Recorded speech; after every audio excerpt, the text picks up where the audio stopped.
So in today's video, I'm going to be talking about how you can raise your children to be more spiritually inclined, especially in this world where people are so materialistic, they see things in face value, they're addicted to cell phones.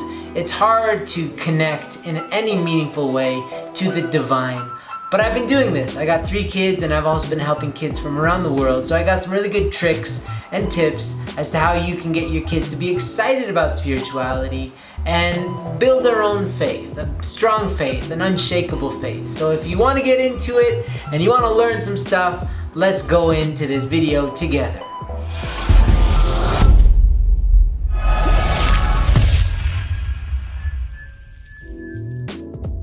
Welcome back to Whole Goals. My name is Andrew Love, and as the founder, it is my job, as I see it, to help you reclaim your mind, heart, body, and soul so that you can be an unstoppable force of good in this world. Now, since we're talking about the world, wouldn't it be nice to hand the world off to the next generation saying, hey, we did all we could to set you guys up for victory. But if you really look at the state of the world, we cannot say that with any confidence whatsoever. If you look at politics, if you look at the state of religion, if you look at the state of the economy, the state of the environment, everything could go either way. It could go absolutely towards total destruction, or we could give them something that we could be proud of, and that really depends on us. That's why in this video, even though I'm making a video all about how to raise children to be more spiritually inclined, it really does start with you first and foremost, because if you want something for somebody else, you have to be able to give that to them. There's this saying that you cannot give what you don't have. So if you want your kids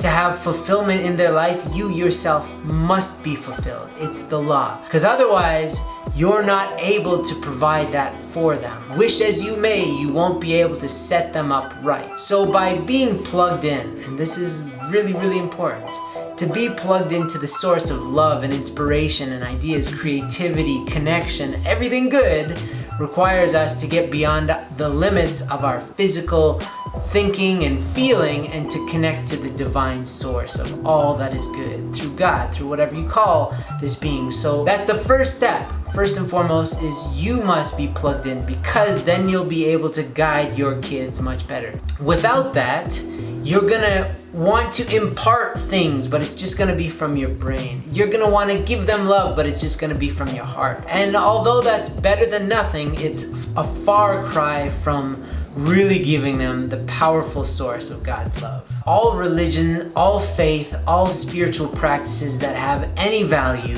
guide us towards a singularity, a point of intersection where love is the only thing that matters. When you're having a divine moment, when you're really connected with the source, nothing else matters other than love. You realize that that's the purpose of our lives. Although we want to give our kids guidance and give them rules and principles to live by, they're gonna learn one way or the other. But if they can understand the laws but are guided with love, that is the second step. That love trumps everything, but love without any parameters just gets dissipated and it's got no container. It just kind of flies everywhere. But we are meant to be the container, and the way that we can sustainably keep that love within us is through rules, principles, guidance. So to have both is necessary. I know so many parents, they're either really religious or they're just strict. They raise their kids with rules, but they are completely lacking in love behind those rules. And what ends up happening is your kids will end up resenting those laws and do the exact opposite in the name of love. So if your kid wants to do something and you know it's dangerous, you know it's not going to serve them well, it's so important that you don't just yell at them or give them laws. You need to be able to sit down with them, help them chew it over, figure out why this won't be helpful. And sometimes it's a headache and a heartache to do this work, because they might not get it the first time or the second time or the 100th time. But that patience, that is the act of love, is serving somebody, letting them get something wrong time and again and just giving them the opportunity to have a chance at getting it right one time. So again, laws and rules and principles are super important. I know a lot of people tend to believe, no, that rules are for idiots. Oh yeah? You don't like being stabbed in the face, do you? There's laws against that really do help us quite a bit. right? If you're giving principles and laws and rules to your kids without love, it's not gonna work. Next point is, it's so good to allow your kids to grow into responsibility, to not give them too much responsibility, but also to not avoid the act of giving your kids more responsibility. And I'm talking spiritual responsibility here. And so even like with my kids, they're 3 boys, they're different ages, different life goals, and I never push prayer on them or anything, but I'll always ask them if they're ready in certain occasions.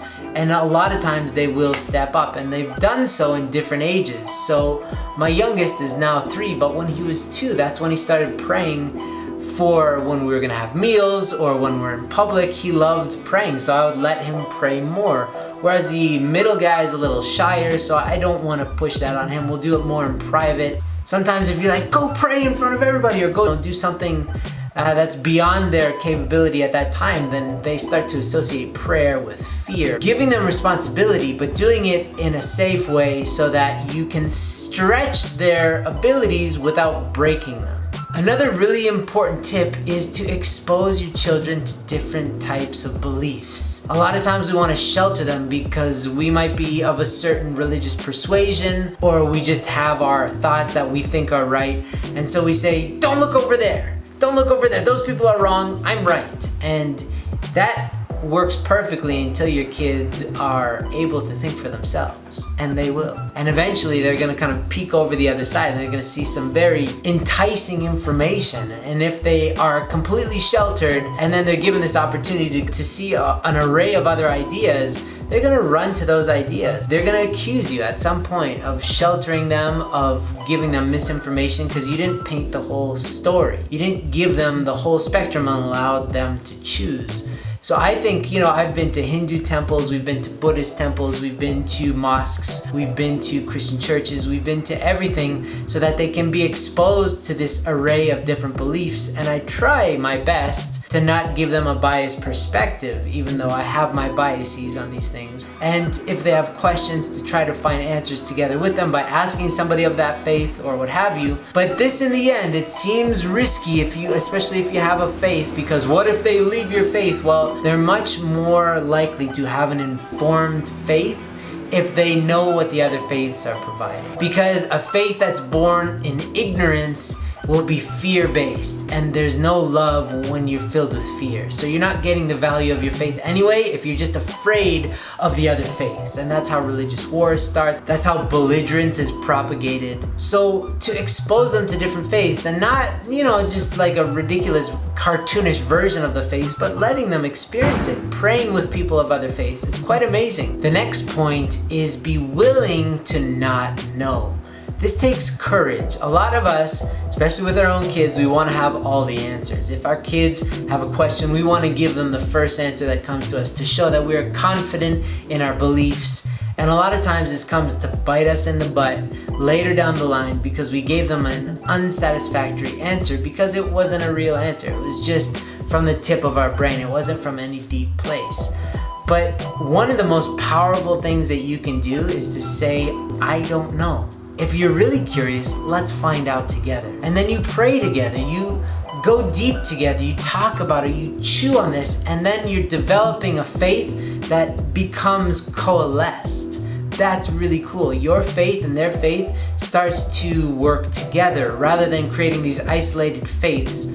You should have some sort of comprehensive belief system within your family that our family believes this. Though individually we have our own versions of this faith, but we as a family, we believe this. That is very powerful. And again, there's a strong tendency for parents to want to lead the charge and always have answers, but eventually your kids are going to say, you don't know what you're talking about because the answers you gave me don't make any sense, and it's probably going to be true in some cases. So to be able to sit down and say, you know what, I don't know, but let's go figure this out together. That's you going on a journey with your kids. That's valuable, that's super precious, and it will yield results in the long run. And the last thing is, don't sugarcoat things. Sometimes there's ugly sides of all religions. There's, mistakes that religions have made. There's mistakes that you've made. You have an imperfect faith. You have an imperfect life. And to sugarcoat that or to try to avoid it and just say, oh, well, let's not talk about that. That will, again, bite you in the butt in the long run, because your kids are seeing that you are not truthful. And truth is of the utmost importance. If you're talking about the truth, you should probably be truthful.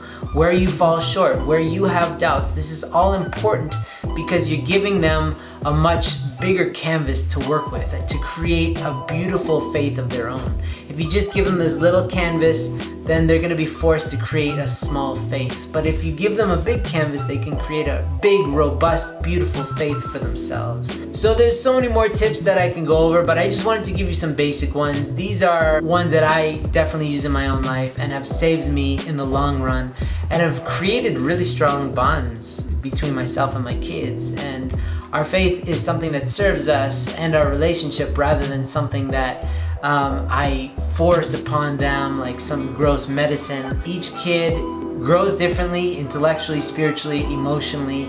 So try to find the best way to deal with them and just be honest along the way. And it's a journey. If you see it as a journey, then there's no worries about if they start to have questions or if they start to go off track. Or no, you just enjoy the journey and allow yourself to be rooted in your own deep beliefs, to create a strong sense of spirituality so that you become their rock. So I hope this was helpful. If you have any questions, please leave them below. I'm happy to help, happy to talk, and I'll see you in the next video.